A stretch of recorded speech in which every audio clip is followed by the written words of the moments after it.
Janasena chief Pawan పోటీ చేసే సీటుపై clarity వచ్చింది. ఎమ్మెల్యేగానే పోటీ చేస్తానని సేనాని ఫైనల్ గా చెప్పేశారు. కాకినాడ ఎంపీ సీట్ నుంచి యువకుడు తంగెళ్ల ఉదయ్ని అభ్యర్థిగా ప్రకటించారు. ఇంతకాలం ఉన్న ఉత్కంఠకు ఫుల్ స్టాప్ పెట్టారు పవన్. టీడీపీ బీజేపీతో పొత్తులో భాగంగా జనసేనకు 2 పార్లమెంట్ 21 అసెంబ్లీ కాన్స్టిట్యుయెన్సీలు వచ్చాయి. కాకినాడ ఎంపీగా పోటీ చేసే అభ్యర్థిని జేఎస్పీ చీఫ్ పవన్ ప్రకటించారు. మంగళగిరిలోని పార్టీ ఆఫీసులో పిఠాపురం నేతలతో భేటీ అయిన పవన్ కాకినాడ ఎంపీ అభ్యర్థిగా తంగెళ్ల ఉదయ్ శ్రీనివాసును ప్రకటించారు.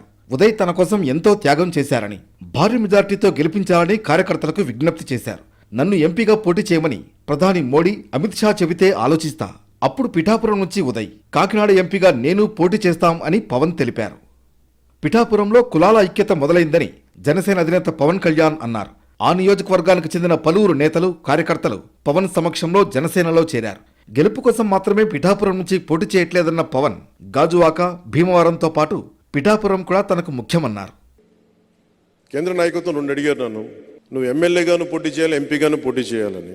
నాకైతే ఎమ్మెల్యేగానే చేయాలనుంది. రాష్ట్రానికి ముందు పనిచేసి తర్వాత దేశం కోసం ఆలోచిస్తాను.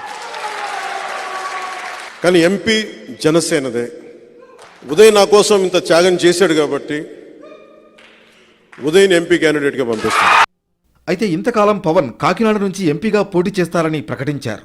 అయితే ఇప్పుడు మాత్రం తాను ఎంపీగా వెళ్లను, ఎమ్మెల్యేగానే పోటీ చేసి పిఠాపురం నుంచి రాష్ట్ర భవిష్యత్ మార్పుకు శ్రీకారం చుడతానని ప్రకటించారు.